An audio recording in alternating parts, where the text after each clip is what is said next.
Hello. आप अब अगला पार्ट देखिए। जितनी श्रद्धा से आपने पुराना पार्ट देखा उतनी श्रद्धा से अगला पार्ट देखिए और बताइएगा आपको कैसा लगता है। तो इस प्रकार संजय वो ने बताया धृतराष्ट्र को कि ऐसा कहकर अर्जुन चुप हो गया। तो अब श्री कृष्ण हंसते हुए बोले, हे अर्जुन, तू न शोक करने योग्यों के लिए शोक करता है और पंडितों को जैसे वचनों को कहता है। तो यहाँ पे कह रहे हैं कि जिनके लिए शोक करने की जरूरत ही नहीं है तो उनके लिए भी से शोक करता है और पंडितों के जैसे वचन कहता है। अब यहाँ पे बहुत इंपॉर्टेंट चीज बात है, आगे भी बताएंगे श्री कृष्ण जी। जो पंडित है, पंडित का मतलब एक दो हमारे यहाँ पे एक पंडित वो होते हैं कि जिन पंडित परिवार में जन्म होते हैं, वो भी नहीं, दूसरे जो शास्त्रों को जान लेते हैं, वेदों को जान लेते हैं, वो पंडित जन, उनकी भी बात नहीं कर रहे। ये बात कर रहे हैं जो आत्मा को जानते हैं, जो विषयों से बाहर निकल जाते हैं। उसके बारे में आगे फिर से बात करेंगे। जो इन सब से बाहर हैं वो पंडित जन, और उस पंडित जन के लिए, वो पंडित बनने के लिए ना ही आपको वेद जानने की जरूरत है, ना ही आपको गीता पढ़ने की जरूरत है, शायद ना कुछ भी नहीं करने की जरूरत है। वो सिर्फ आत्मा की प्राप्ति के लिए होता है, जो आत्मा को जान ले। इसमें जैसे कबीर जी के वचन आते हैं ना कि पथ पथ पोथी पथ पट पढ़त पंडित भयाना कोई, ढाई आखर प्रेम के पढ़े सो पंडित होए।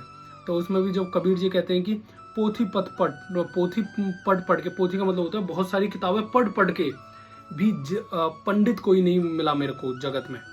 कितनी सारी किताब पढ़ ले, चाहे वो वेदों की है, शास्त्रों की है, गीता है, कुरान है, कुछ ही भी चीज की है, बाइबल है, 1000 किताबें लिख रखी हैं, सबको पढ़ के भी कोई मुझे पंडित नहीं मिला।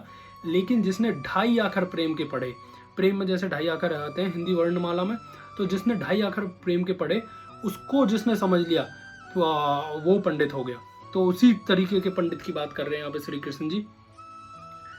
तो कहते हैं कि तू पंडितों जैसे वचनों को कहता है, परंतु पंडित जन जिनके प्राण चले गए हैं उनके लिए, और जिनके प्राण नहीं गए हैं उनके लिए भी शोक नहीं करते। कहते हैं किसी के लिए, क्योंकि आत्मा नित्य है इसलिए शोक करना अयुक्त है। कह रहे हैं कि जो ये आत्मा है ये नित्य है, ये हमेशा रहती है। वास्तव में न तो ऐसा ही है कि मैं किसी काल में न था, अथवा तू न था, अथवा ये राजलोग न थे, न ऐसा ही है कि इससे आगे न होंगे। क्यों? किंतु जिस जीवात्मा की इस देह में कुमार, युवा और वृद्ध अवस्था होती है, वैसे ही अन्य शरीर की प्राप्ति होती है।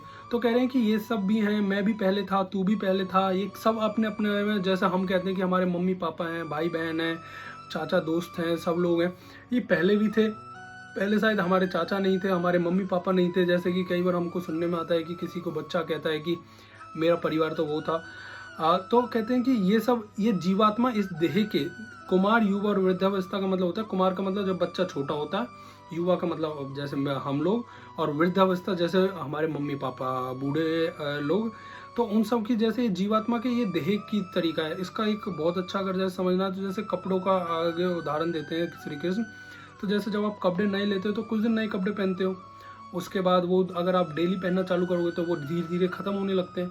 फिर उसके बाद उसके उपरांत अगर आप उसी को पहनते रहोगे तो वो अपने आप फटने लगते हैं। तो कह रहा है देह कतई उसकी की जैसी है कि उस समय देह में कुमार होता है लेकिन आत्मा रहती है उसमें। वैसे ही अन्य शरीर, उस विषय में धीर पुरुष नहीं मोहित होता है, अर्थात जैसे कुमार, युवा और जरावस्था सूत्र शरीर का विकार अज्ञान से आत्मा को बसता है, वैसे ही एक शरीर से दूसरे शरीर को प्राप्त होना रूप सूक्ष्म शरीर का विकार भी अज्ञान से ही आत्मा में बसता है। इसलिए तत्व को जानने वाला धीर पुरुष इस विषय में नहीं मोहित होता। तो कहते हैं कि जो इस चीज को जान गए, जैसे मैंने अभी आपको बताया कि आत्मा, जीवात्मा का एक वो है कि एक देह में आएगी, दूसरे देह में आएगी। देह का मतलब शरीर, जैसे कि अभी मेरे शरीर में है, फिर मेरी आत्मा निकल के दूसरे शरीर में चली जाएगी अगर मैं मर जाऊंगा। तो इसमें जानकर भी कुछ मोहित का मतलब होता है खुश होना। तो कि इसमें जानकर भी कुछ नहीं हो रहा, ना जानकर भी कुछ नहीं हो रहा। तो ये बहुत छोटी बात है कि जानना कि यार ये कपड़ा था, ये कपड़ा पसंद था, ठीक है दूसरे कपड़े में ले लेंगे। तो आत्मा के साथ वही है। लेकिन एक बहुत इंपॉर्टेंट अंतर आ जाता है, ये देह, हमारी देह में इंद्रियां होती हैं, इंद्रियां जिससे हमको सूंघने, समझने और टच करने और देखने की शक्ति प्राप्त होती है। तो ये उस वे में अलग होती है लेकिन बहुत सिमिलर है। तो कहता है, हे कुंती पुत्र, सर्दी गर्मी और सुख दुख को देने वाले इंद्रिय और विषयों के संयोग तो क्षणभंगुर और अनित्य हैं।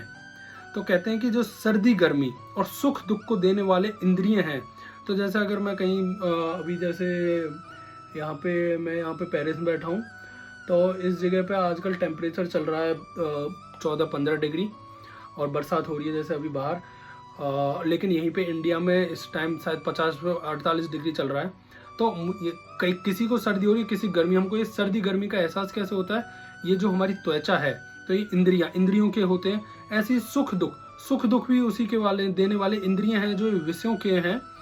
ये तो क्षणभंगुर है। क्षणभंगुर का मतलब होता है, अनित्य का मतलब होता है जो बहुत स्मॉल मोमेंट्री होता है, बहुत कम समय के लिए होते हैं। तो इनको तो सहन करना पड़ेगा ना, इनको तो सहन करने वाला बन, इसमें तो कुछ बड़ी बात नहीं है। जिस तरीके से अगर कोई कपड़ा होता है, कपड़े को अगर तुम गर्मी में पहनोगे तो वो पसीने में आएगा, लेकिन कपड़े को सहन करना है उस प्रकार से। या सर्दी में आएगा तो ठंड लगेगी, हवा को सहन करना है।